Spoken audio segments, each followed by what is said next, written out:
Rafael Abascal, abogado consultor legal. Presenta a la licenciada Diana Bernal Ladrón de Guevara, expositora en conferencias internacionales sobre derecho fiscal, destacando el International Bureau of Fiscal Documentation y el Taxpayers Advocate Service. Autora de la iniciativa de la Ley de los Derechos del Contribuyente actualmente en vigor. Participante y expositora de la experiencia de México en el Comité de Expertos Fiscales de la ONU, en Ginebra y Suiza, logrando que la PRODECON sea incluida en su próximo manual. Principales ideólogas de la reforma estructural en materia de justicia fiscal, el juicio de resolución exclusiva de fondo. Magistrada del hoy denominado Tribunal Federal de Justicia Administrativa, por ratificación del Senado, a propuesta del entonces presidente de la República. Démosle la bienvenida a la licenciada Diana Bernal Ladrón de Guevara. Bueno, pues ante todo, muchas gracias por esta invitación. Muchas gracias al Instituto de Desarrollo Empresarial por permitirme participar en este evento Desafíos Empresariales 2024. Gracias al contador Orlando Pereira. Y pues lamento mucho no estar de manera personal con ustedes, pero realmente en esta ocasión me fue imposible acudir y pues me lo perdí. Pero desde aquí pues voy a tratar de exponer este tema que para mí es un tema que también resulta estratégico su conocimiento para cualquier empresa. Puedo empezar diciendo que, como ustedes saben, el SAT ha estado muy activo en sus facultades de fiscalización y está determinando a través del ejercicio de estas facultades pues créditos fiscales por sumas muy elevadas. Entonces resulta estratégica la defensa que pueda hacer una empresa frente a estas contingencias.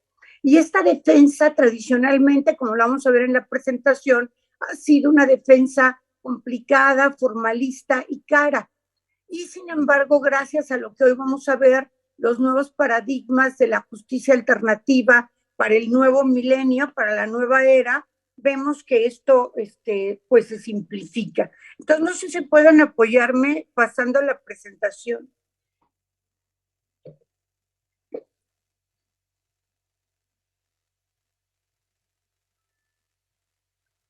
Muchas gracias. Bueno, aquí está la presentación que he ajustado un poco el título original para que pueda ser más amplia y pueda servirles más. Y aquí tengo este título que es Nuevos medios alternativos de solución de controversias. Siguiente lámina, por favor. Miren, yo creo que vivimos en una realidad holística donde todo influye. Y seguramente ustedes han escuchado que estamos cambiando de una era que era una era vertical, una era jerarquizada, una era formal, una era de gran disciplina, que era, digamos, bueno, no quiero señalar conceptos astrológicos, pero la definen como la era de Piscis. Y estamos entrando, lo que eso sí es conocido y sabido por todo el mundo, a una nueva era. Estamos teniendo un cambio importante de estructuras.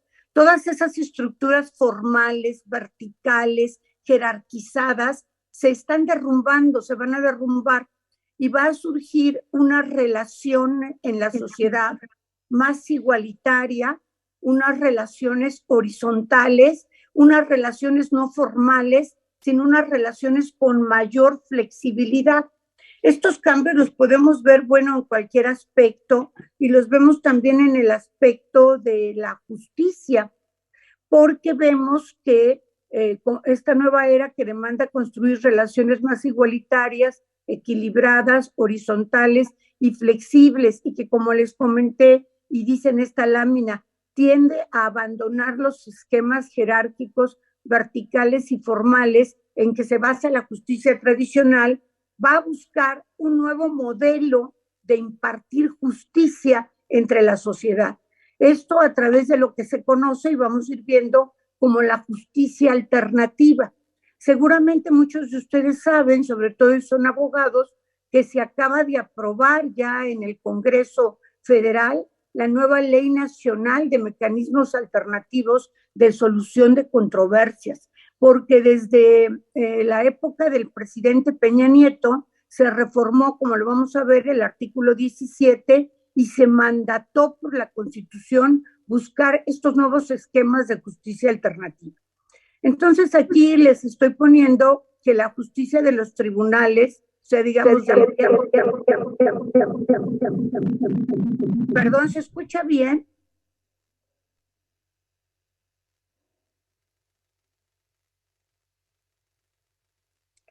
¿Se escucha bien?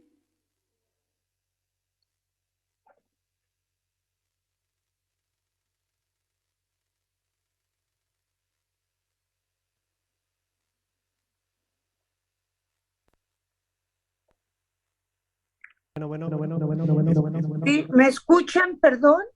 Sí, la escuchamos. Muy bien, bueno, entonces continúo, perdón. La justicia de los tribunales, que digamos que es la justicia del viejo milenio, si lo vemos, y ahorita lo vemos con esta gran crisis que está viviendo el Poder Judicial Federal y estos ataques sistemáticos que viene haciendo el titular del Poder Ejecutivo, me dicen que no se proyecta la presentación, ¿eh?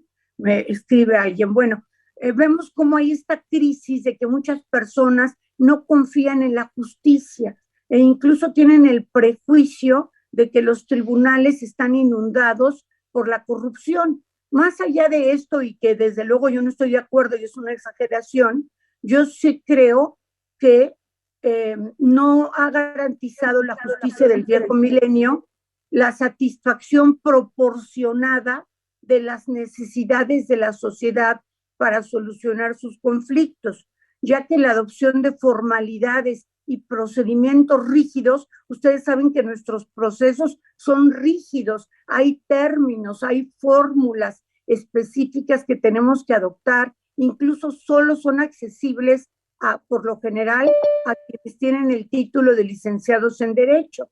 Entonces, todas estas formalidades han conducido a la aplicación de la justicia de fondo, que realmente es la única justicia verdadera. Más allá de formas, la justicia verdadera pues es la que tiene la sustancia sobre la forma y más que atender a requisitos estructurales o a formalismos, atiende al verdadero espíritu de la ley, porque la ley en su espíritu profundo e intrínseco va a buscar siempre la justicia. Siguiente lámina, por favor. Entonces, como les comentaba, ante esta crisis que hay de todas las viejas estructuras verticales en nuestro mundo, ya desde el sexenio del presidente Peña Nieto, quien por cierto hizo muchas cosas buenas, así como seguramente hizo muchas malas, pero trabajó mucho en este tema de justicia alternativa. Él fue el que propuso los acuerdos conclusivos al Congreso y él también, bajo su mandato, se aprobó por el Congreso, por el constituyente permanente, esta adición al artículo 17 constitucional en su párrafo quinto, que ya señala de manera textual: las leyes preverán mecanismos alternativos de solución de controversias. ¿Qué es esto de la justicia alternativa? Aquí me permití ponerles una definición para saber de qué estamos hablando. Es un sistema que sin necesidad de acudir a juicio ante tribunales, sino mediante un procedimiento que podemos llamar de intermediación en su sentido amplio y que está regulado por la ley y que se lleva a cabo ante la presencia de un tercero técnico o imparcial, permite a las propias partes en conflicto resolver sus diferencias. Esta sería, digamos, una concepción amplia de lo que es la justicia alternativa y vamos a ver cómo la vamos a estudiar en la materia fiscal. Siguiente lámina, por favor. Siguiente, sí, gracias. Bueno, entonces, como les comentaba, así ante la formalidad y rigidez de los procesos judiciales que se tramitan en los tribunales, ahora tanto en la comunidad mundial, porque esto es a nivel global, como en nuestro país, surgen los procedimientos alternativos que permiten que en un ambiente al menos más cómodo, de confianza y buena fe, sean las propias partes quienes resuelvan sus diferencias. Ustedes imaginen lo intimidante que es acudir ante un tribunal, lo intimidante que puede ser para el ciudadano común comparecer ante un juez, comparecer a un tribunal. Por lo general tiene que, salvo en los procesos laborales, tiene que ir asesorado por un abogado o una abogada y tiene que cumplir con formalidades específicas que se están pidiendo en la demanda. Tiene que respetar los plazos que el procedimiento llevado por los tribunales establece. Y puede ser en un momento dado que la sentencia que se dicte esté totalmente alejada de su realidad, porque a lo mejor se base en una formalidad que el ciudadano común ni siquiera entiende y que puede ser referente precisamente a todos estos formalismos para acceder a la justicia. Voy a poner un ejemplo. Una sociedad, una empresa, una persona moral inicia un juicio contencioso administrativo contra el SAT en el Tribunal Federal de Justicia Administrativa, pero vamos a suponer, en este caso hipotético, que finalmente después del litigio sobreseen el juicio, o sea, no juzgan y desechan la demanda porque consideran que el acta del protocolo del notario, o sea, la escritura donde se da poder al representante legal, tiene defectos que solo son entendibles bajo los cánones y preceptos del derecho notarial, y que en realidad la empresa, cuando el abogado le dice, pues es que dijeron que no acreditaste la personalidad, pero ¿cómo no la voy a haber acreditado? Dice la empresa, si fue mi representante legal, Juana Gómez. Ah, no, es que dijeron que Juana Gómez no es tu representante legal porque al notario le faltó incluir la inserción de un punto del acta de la asamblea donde se establece que esa asamblea efectivamente se constituyó de manera correcta. Quiere decir que los formalismos nos pueden alejar de la idea de la justicia, y lo que busca la justicia alternativa es como desbrozar, depurar, escampar, limpiar el terreno e ir a por lo que realmente quiere la sociedad, una solución justa y equilibrada a sus controversias. Siguiente lámina, por favor. Y así es como les digo que surgen los mecanismos alternativos de solución de controversias. Sin embargo, por mucho tiempo yo escuché, que tengo décadas dedicándome a la materia fiscal, e incluso antes de ser procuradora de la defensa del contribuyente, yo escuchaba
derecho local por inscripción en el registro civil. Estoy hablando del fisco federal, pero en general el fisco federal o local pues está en todas partes.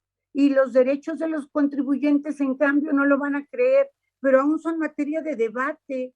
O sea, después de todo el trabajo que se hizo en Prodecon, hay estudiosos, hay juzgadores, hay postulantes que niegan los derechos de los contribuyentes. Dicen que los contribuyentes lo único que tienen son derechos humanos como seres humanos, pero que no hay específicos derechos de los pagadores de impuestos. Ahora yo les pregunto, ¿un Estado cómo se sostiene?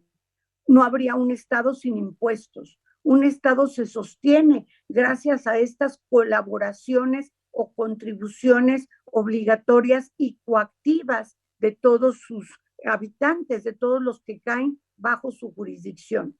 Entonces, es evidente que si nosotros somos miembros de una sociedad y estamos obligados a pagar impuestos, tenemos que empoderar a quienes pagan los impuestos, porque diciéndolo de una manera coloquial, el que paga manda.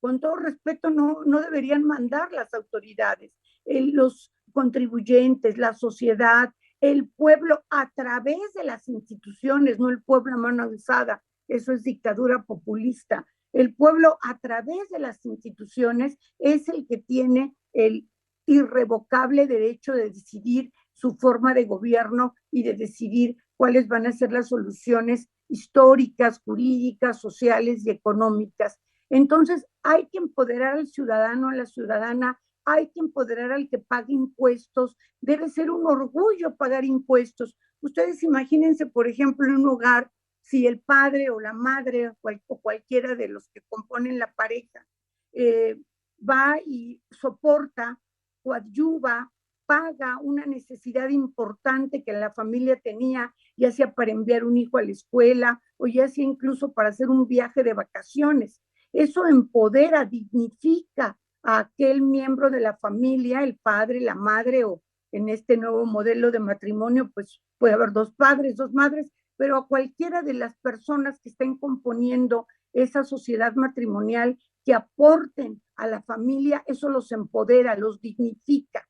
Es lo mismo que como contribuyentes debemos pensar. Nosotros debemos redignificarnos. Nosotros realmente, y más en la nueva era, que es una era horizontal, somos los que, aunque parezca un sueño lejano, debemos tener el control.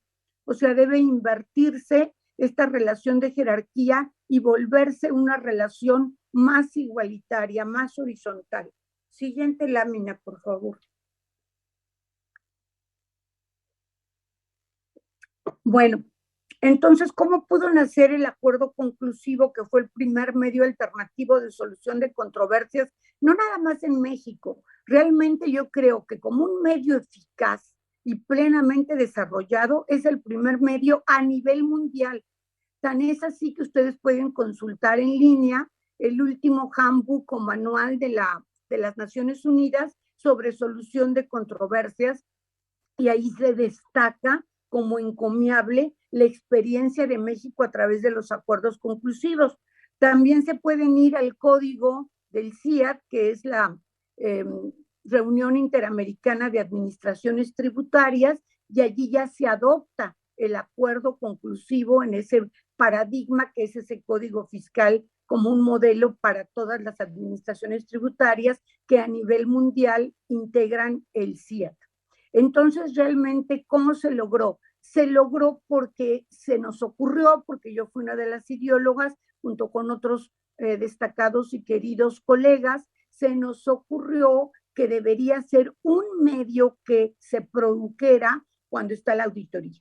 O sea, en una auditoría, cuando te están ejerciendo una revisión fiscal, cuando tu empresa o tú eres sujeto de facultades de comprobación, obviamente tú estás en un momento de gran vulnerabilidad y tú tienes que soportar al menos durante 12 meses, que por regla general es el plazo que dura la auditoría, tienes que estar soportando la intrusión, la acción intrusiva del fisco en todo lo tuyo. Tienes que exhibir absolutamente todo, tus depósitos, tus pólizas contables, tu documentación, y ahora con este nuevo criterio del SAT de materialidad, pues te pide fotografías, te pide credenciales tal vez de los trabajadores, te hace cuestionarios de dónde conociste a tu proveedor. Entonces tú quedas totalmente vulnerable y abierto ante la autoridad revisora.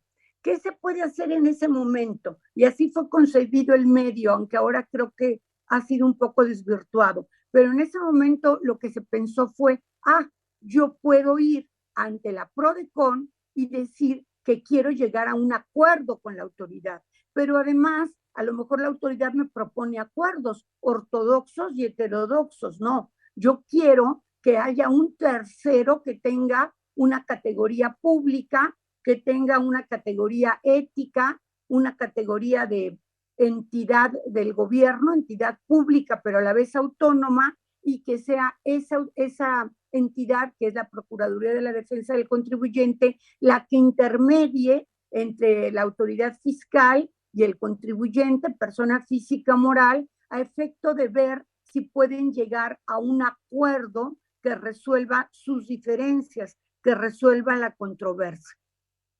Bueno, así se volvió el acuerdo conclusivo, pues un medio accesible y eficaz para la justicia. Y quiero comentarles lo que seguramente ya todos saben, que solo procede un acuerdo conclusivo cuando la autoridad está ejerciendo las facultades de fiscalización contenidas en las fracciones 2, 3 y 9, que son la visita de gabinete, perdón, la revisión de gabinete, la visita domiciliaria y la revisión electrónica del 42 del Código Fiscal. No procede, por ejemplo, cuando se está ejerciendo alguna otra facultad de comprobación que el propio 42 contenga. Siguiente lámina, por favor. Bueno, a mi juicio los acuerdos conclusivos son y son un refrescante y ágil procedimiento de justicia alternativa donde PRODECON funge como un intermediario, como ya les comentaba, con carácter de experto técnico en materia fiscal, que crea o busca crear un entorno de confianza. O sea, porque ustedes saben que luego las auditorías pues son momentos muy rugosos, muy espinosos, por llamarlos de alguna forma, entre los visitadores o los que están llevando a cabo la auditoría y los contribuyentes revisados. Entonces aquí lo que se buscó fue crear un ambiente adecuado, un entorno donde el contribuyente se pudiera sentir confiado para incluso decirle al SAT, oye, ¿sabes qué? En esto sí me equivoqué, pero en esto no, y por favor esto corrígelo. Y que el SAT también se sintiera confiado de que en un momento dado el acuerdo al que va a llegar va a ser conforme a derecho y no va a derivar de una especie de transacción incorrecta que pudiera establecerse un fraude, una extorsión fuera del acuerdo conclusivo.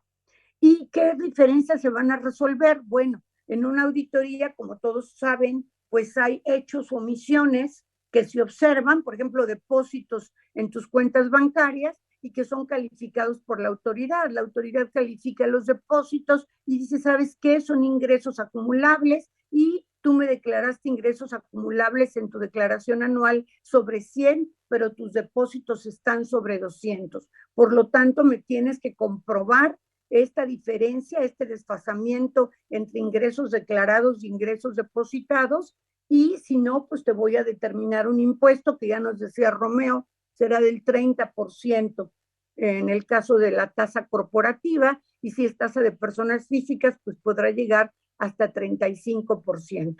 Entonces, ante esas acciones es cuando yo o la persona moral o la persona física podemos acudir a PRODECON para que así podamos discutir y probar, en todo caso, sobre esa calificación de hechos o omisiones que implique incumplimiento a las disposiciones fiscales. Siguiente lámina, por favor. Bueno, vamos a ver ya puntos actuales, no crean que me voy a recitar aquí toda la historia ni todo el contenido de los acuerdos conclusivos, que yo creo que ya a 10 años de su puesta en operación, yo creo que ya adquirieron carta de naturalización, fueron incluidos por Enrique Peña Nieto en su iniciativa de reforma fiscal para el año de 2014. Entraron en vigor el 1 de enero de 2014 y por tanto, pues ahora sí que vamos a estar de celebración. En primer lugar, desde luego, el PRODECON y su nuevo titular, pero después, pues todos los que de alguna manera u otra, ya sea como usuarios o como ideólogos, pues hemos participado en que esta figura cumpla 10 años y tenga ya una plena carta de naturalización, porque no tengo aquí el dato estadístico, pero se han tramitado, eso sí les puedo asegurar, miles de acuerdos conclusivos. Ahora voy a dar mi punto de vista personal, muy personal, y que es un punto de vista que perfila una crítica. Creemos, o creo más bien, creo yo que se está perfilando una regresión, porque la PRODECON buscó inicialmente, cuando me tocó a mí esto, lograr una interpretación garantista y progresiva del acuerdo conclusivo. O sea, una interpretación donde pudiera caber todo, donde se pudiera flexibilizar realmente el procedimiento, donde incluso se pudieran promover varios acuerdos conclusivos, donde incluso cuando te llevaban el citatorio, porque al día siguiente te iban a notificar el adeudo fiscal, tú pudieras, como asesor de la empresa, como contribuyente, acudir a PRODECON a pedir un acuerdo conclusivo. Y esto creo que va un poco en retroceso. En lugar de que tengamos una evolución, de ampliar la figura, de que sea más progresista, más progresiva, más garantista, como ustedes saben, hubo una reforma legal que fue propuesta por este gobierno, por esta administración, y que ha buscado limitar o visualizar más al acuerdo como un medio de mera regularización de los contribuyentes para que estos eviten los gastos y contingencias de un juicio y Hacienda logre una mayor recaudación.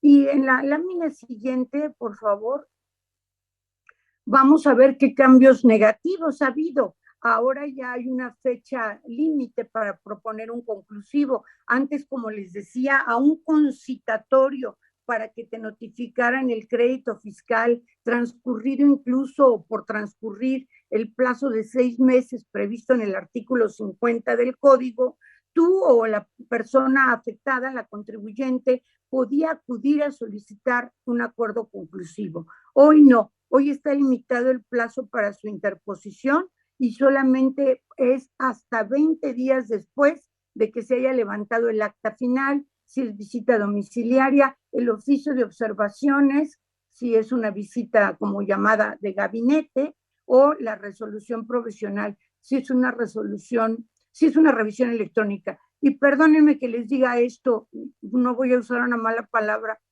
pero ¿por qué demonios pasó esto?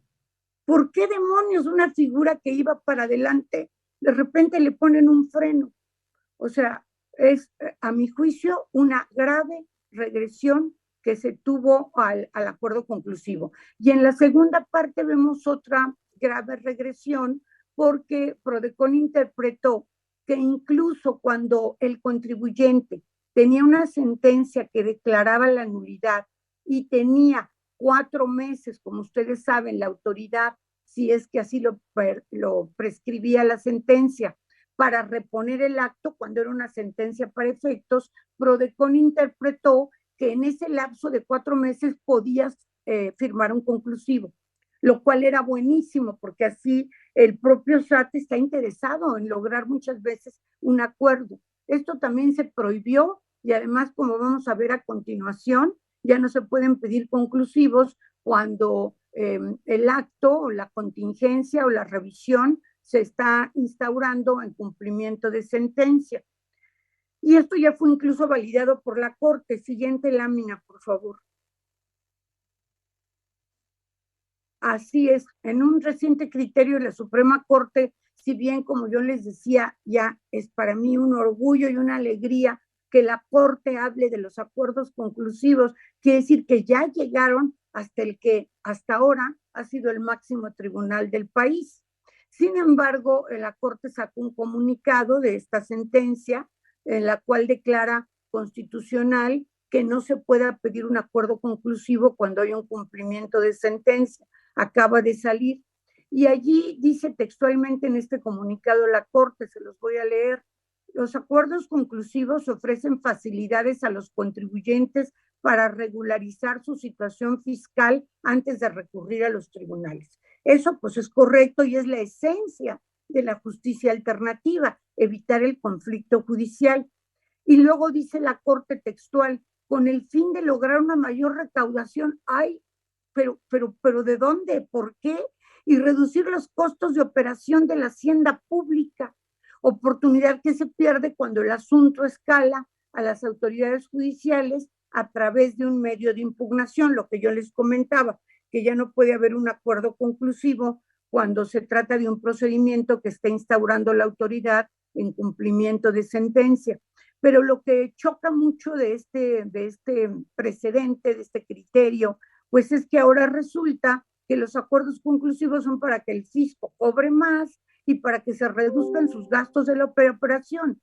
O sea, es también muy triste que la Suprema Corte, que ha tenido tan buenas decisiones en otros temas, en materia fiscal, sus decisiones, a mi juicio, han sido muy pobres porque estigmatiza al contribuyente, sistemáticamente casi lo convierte en un evasor y realmente pues es difícil. Ahorita se concedió un amparo fiscal en materia de cancelación de comprobantes fiscales, lo cual no es materia de esta charla, pero es difícil que se dé una resolución garantista en materia fiscal. Incluso el señor Arturo Saldívar, es ministro de la Corte, él fue proponente y de un proyecto en el cual se emitió una tesis que señala que los contribuyentes sujetos a procedimientos de fiscalización, fíjense bien, no se presumen inocentes, que los únicos que presumen inocentes, ahora sí que no lo dice así, pero son los presuntos delincuentes, los sujetos a un proceso penal. Esos sí tienen derecho a ser presumidos inocentes, pero un contribuyente que de repente sufre un acto intrusivo regulado por la Constitución, que es una visita, una revisión fiscal, según el señor Saldívar, no tiene presunción de inocencia. Y este criterio, pues no nomás es imputable a él, sino que fue votado por la Suprema Corte. O sea que sí vemos que los tribunales, si recordamos también la frase del actual presidente del Tribunal Federal de Justicia Administrativa, que está publicada y por eso me atrevo a citarla, dijo que el tribunal era un auxiliar de la recaudación. Pues yo creo que el presidente Lázaro Cárdenas, que fue el proponente de la Ley de Justicia Administrativa de 1936, inspirada en el contencioso francés, pues con todo respeto, y es una persona a la que yo admiro mucho, pues ahora sí que se volvería a morir, porque el Tribunal Contencioso Administrativo no es un auxiliar de la recaudación, como tampoco lo son los acuerdos conclusivos, sino que son fórmulas que los ciudadanos y ciudadanas, los contribuyentes, hemos ganado para poder realizar nuestra defensa frente a las acciones de la administración tributaria que no cumplan con los principios constitucionales y legales. Siguiente lámina, por favor. Bueno, y ya de aquí nos vamos a ir a otro medio que, si bien no es alternativo en el sentido tradicional de lo que es justicia alternativa, pues sin embargo yo sí considero que es un medio que es como algo alternativo, porque no es el procedimiento, digamos, ordinario. Si un contribuyente tiene una resolución, vamos a poner este ejemplo, que le determina un crédito fiscal, digamos, de veras antes se decía por 1 millón de pesos, ahora es común ver créditos fiscales por 1,000 millones o 2,000 millones de pesos. Pero entonces un contribuyente tiene un crédito fiscal que le determina, una resolución que le determina un crédito fiscal y ya agotó el recurso de revocación ante la autoridad o no lo quiere agotar, pues puede acudir al Tribunal Federal de Justicia Administrativa y promover un juicio ordinario contencioso administrativo federal, pero de manera alternativa, ya no en el concepto rigorista de justicia alternativa, pero sí en el concepto de buscar una justicia que vaya más al fondo.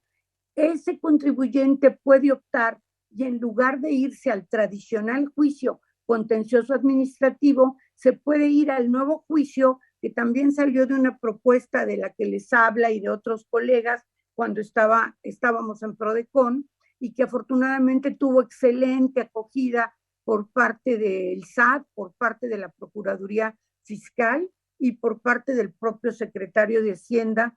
En aquellas épocas fue aceptada esta figura. ¿Y de qué se trata aquí? Aquí también se trata de que no me vengas con formalidades, sino venme a decir qué es lo que te está pasando. Recordemos, y perdónenme que me vaya tan lejos y ponga un ejemplo tan básico, pero recordemos el juicio salomónico que se puede leer en el Antiguo Testamento.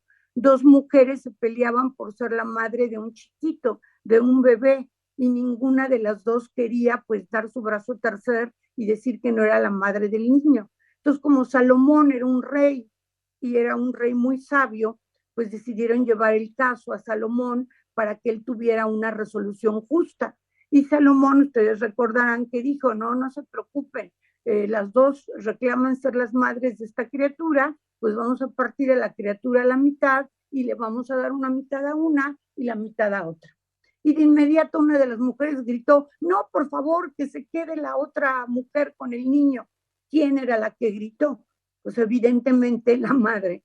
Y por esa razón fue que Salomón pues castigó a la mujer mentirosa y dio el bebé a la que era su verdadera madre.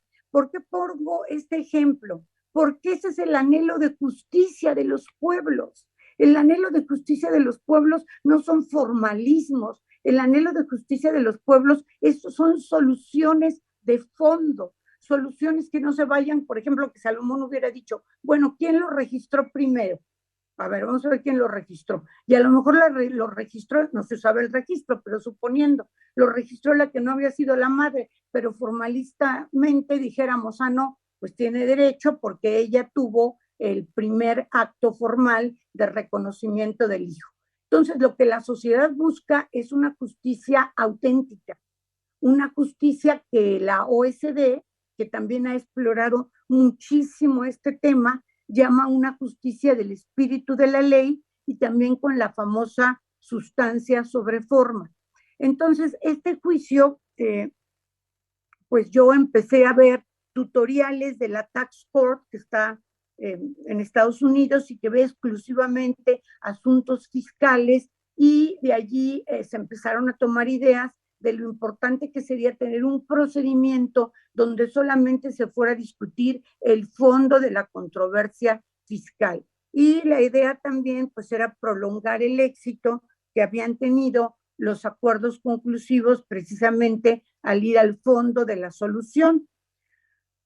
Y fue un primer paso para una solución más justa, equitativa y verídica de las controversias fiscales cuando llegan a un tribunal, que es el Tribunal Federal de Justicia Administrativa, que de ser altamente especializado, porque este tribunal era el Tribunal Fiscal de la Federación, luego fue el Tribunal en materia de justicia fiscal y administrativa, seguía prevaleciendo lo fiscal. Ahora realmente es un tribunal administrativo y si bien hay magistrados y magistradas muy valiosos, pues también hay muchos y muchas que desconocen la materia fiscal. Por eso se buscó que la primera sala de resolución exclusiva de fondo pues se integrara por 3 personas ampliamente conocedoras de la materia, que incluso fueron pues seleccionadas a través de un procedimiento riguroso. Y ahorita voy a comentar algo más sobre eso, pero les quiero también recordar una gran fortaleza de los acuerdos conclusivos, porque ya comentaba alguien previamente a mí que en el foro al que me estoy dirigiendo, pues no nada más hay profesionales del derecho, también existen profesionales en otras materias. Y esa es una de las grandes fortalezas del acuerdo conclusivo, que no se requiere ser licenciado o licenciada en derecho. Cualquier persona, ya sea el propio contribuyente o ya sea el contador, que muchas veces es el que tiene la mayor, digamos, sensibilidad de la auditoría, o el contador junto con la abogada, puedan ir de manera conjunta. Esa justicia alternativa no te pide un título, lo que te pide es una causa, y por eso les digo yo que constituye un nuevo modelo, un nuevo paradigma. Bueno, en cambio, en el juicio de resolución exclusiva de fondo, no solamente tienes que buscarte una abogada o abogado experto en derecho, sino que realmente tiene que ser en derecho fiscal, porque además es un juicio que reúne importantes elementos de oralidad, donde hay una audiencia de fijación de litis en la cual el abogado tiene que decir la defensa una vez que el magistrado ha dicho de esto se trata la litis. ¿Y por qué? ¿Por qué se ocurrió hacer esto? Porque yo que muchos años fui juez de distrito, magistrada de tribunal colegiado, magistrada del Tribunal Federal de Justicia Fiscal y Administrativa, pues sí me di cuenta que llegaba a haber sentencias en donde se resolvía un caso diferente al que se había planteado. Entonces, para evitar problemas, y eso debe ser por la saturación de asuntos de los tribunales, para evitar problemas, pues tuvimos que pensar que hubiera una audiencia donde fuera el propio magistrado o magistrada quien dijera cuál es el fondo de la controversia y las partes pues pudieran decidir o hablar si estaban o no a favor de esto. Siguiente lámina, por favor. Bueno, esto lo voy a pasar muy rápido porque creo que ya lo conocen y mejor prefiero hacer unos comentarios de evaluación. Aquí también solo procede en procedimientos de revisión o auditoría del artículo 42. Su interposición es optativa y cuando el contribuyente quiera que la controversia se resuelva por vicios de fondo, porque si el contribuyente quiere alegar vicios de forma, pues se puede ir a la justicia contenciosa administrativa ordinaria. Siguiente lámina, por favor. Pero lo que es para mí lo más valioso de este juicio, y que creo que no ha habido mucha exégesis jurisdiccional en este tema, es el nuevo concepto de impugnación que se estableció, según el cual el contribuyente o el actor, la parte actora, puede derrotar el incumplimiento de requisitos formales durante la fase administrativa si en cambio demuestra no haber omitido el pago de contribuciones. O sea, por ejemplo, una contribuyente, voy a poner este ejemplo, se le determina que un ingreso en su cuenta bancaria, un depósito, es un préstamo. Él dice que es un préstamo, pero la autoridad dice que es un ingreso acumulable. Y el contribuyente a lo mejor no presentó el aviso de ese préstamo anual, de un préstamo de más de 600,000 pesos. Si mal no recuerdo, esa es la disposición que obliga a informar sobre los préstamos. Entonces, el SAT le quiere cobrar la tarifa del impuesto sobre la renta sobre ese préstamo. Si el contribuyente demuestra que en realidad fue un préstamo, el magistrado, los magistrados pueden estimar que el cumplimiento en el fondo del asunto derrota el requisito formal. Y esa pues es la gran novedad, que obviamente pues es para mentes juzgadoras evolucionadas. Y eso lo digo porque ahora pues en la nueva administración no se tiene esta concepción tan amplia de la justicia. Siguiente lámina, por favor.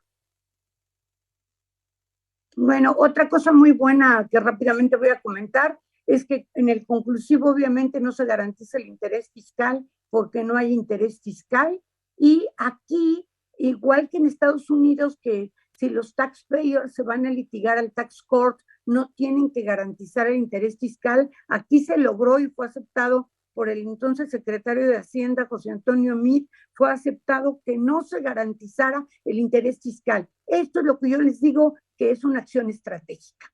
O sea, a mí me llega un contribuyente que trae una contingencia muy alta para él. Esa contingencia a lo mejor es de 1 millón, a lo mejor, y si me ha tocado ver, de 2,000 millones. Pero sea cual sea el monto, el contribuyente le cuesta mucho trabajo garantizar el interés fiscal. Bueno, pues tiene la gran oportunidad de promover el juicio de fondo, de lograr que se resuelva su asunto en cuanto al fondo y de no tener que garantizar el interés fiscal. Como ya tengo poco tiempo, pasamos a la siguiente lámina, al fin que este material, pues muchas cosas las conocen y otras se quedan con ustedes. Y les comento esto porque ahora que me estoy dedicando a la práctica profesional privada, o sea, hay CEOs de empresas que no saben que existe el juicio de fondo y que sus abogados pues los llevaron a puros juicios de forma y ahorita ya, no de forma, perdón, a juicios ordinarios administrativos, y ahorita les llegan otros juicios y es para ellos muy difícil garantizar. Por eso les digo que una gran recomendación pues sería intentar el juicio de fondo. Pasamos esta lámina que también ya la comenté, y esta es más o menos las conclusiones. El juicio de resolución exclusiva de fondo abre la puerta al litigio estratégico en materia fiscal en México, tiene como premisa lo que ya les dije, importar lo que fue exitoso del acuerdo conclusivo, es optativo igual que el conclusivo para el contribuyente, para el particular, como el conclusivo es optativo, para la autoridad es obligatorio, solo acepta argumentos de fondo e identifica claramente el origen de la controversia. Esas serían sus fortalezas. En la siguiente lámina, que creo es la penúltima o la última, están las debilidades del juicio de fondo, pero la vamos a dejar porque está ahí el material y nos vamos a la última para terminar ya, porque ya el tiempo está un poco escaso, que son las reflexiones que quiero compartir con ustedes actuales. El juicio de resolución exclusiva de fondo no es la cura para todos los males, pero sí es una posibilidad novedosa para llevar a cabo otro tipo de litigio en materia fiscal. Algunas críticas y riesgos que han sido expuestas por algunos estudiosos, que por qué se limita el monto para efectos de procedencia, porque debería haber una disposición que dijera que la ejecución del crédito fiscal se suspende hasta que haya una sentencia definitiva, debería proceder también en facultades ejercidas conforme al 22, y lo más triste, sigue vigente la facultad de atracción de la sala superior. Y ahorita el SAT, en todos los asuntos de grandes contribuyentes, está solicitando a la sala superior que los atraiga. La sala superior los atrae cuando ya la instrucción en el juicio de fondo está cerrada, y está llegando incluso al exceso el tribunal en la sala superior de ordenar que se vuelva a instruir todo el procedimiento para que el nuevo magistrado ponente de la sala superior esté presente en las audiencias de fondo y en su caso en la de peritos. Eso, y también fue muy triste y muy lamentable que después de haber hecho un extraordinario trabajo, y con esto acabo, los magistrados que quiero mencionar sus nombres, Javier Ramírez Jacintos, Juan Carlos Roa Jacobo y Gustavo Esquivel, que todavía está en la sala, después de haber hecho un trabajo extraordinario, de ser los pioneros, pues tuvieron su premio, ¿no? El 1 de enero los cambiaron de adscripción de un día para otro, a Javier Ramírez Jacintos lo mandaron a Tijuana y no le dieron su ratificación, siendo que es un hombre con más de 40 años en una carrera de servicio público intachable. Al magistrado Roa lo mandaron a la primera sala cuando es un joven talento extraordinario fiscalista, y Gustavo Esquivel está trabajando amparado, ¿no? Que yo digo, es como el colmo de un juez o algo sarcástico. Él está trabajando gracias a una suspensión porque no le dieron la ratificación como magistrado o el nuevo nombramiento, y él es el único que ahorita está en la sala de fondo. Entonces tenemos ahorita también en grave peligro el juicio de fondo, porque lo están atrayendo a la sala superior en contingencias de grandes contribuyentes, y porque, sin denostar a los nuevos magistrados, que creo que son excelentes, y lo digo de verdad, porque creo que conocen también a fondo la materia, pues no abona a la estabilidad judicial, no abona a la independencia, no abona a la dignidad del juzgador, que después de haber echado a andar una figura jurídica, antes de consolidar nada, los cambien de un día para otro. Pero en fin, yo creo que todo esto que por muchas y muchos se ha ido sembrando a lo largo de décadas de defensa fiscal, desde que la Corte aceptó, creo que en el año de, no voy a decirlo, pero en el amparo Aureliano Mendoza, creo, aceptó el amparo contra leyes fiscales, hasta ahora que ya estamos hablando de figuras de nuevo milenio, pues entre muchas y muchas personas se ha abonado para que los contribuyentes puedan tener un mejor acceso a la justicia fiscal. Es cuanto, muchas gracias.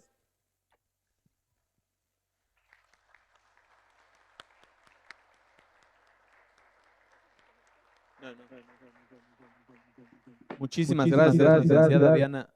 Le saluda Mario Herrera. Ojalá me recuerde, usted me nombró subdelegado para Sonora. Tiene apagado su micrófono.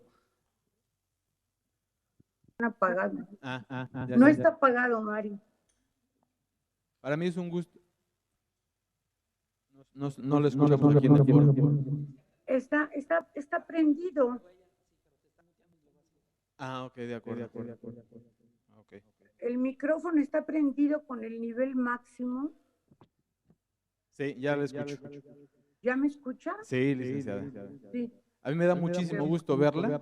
Es un placer siempre escucharla, apasionada, siempre lo he dicho, de los derechos del contribuyente y también de la defensa.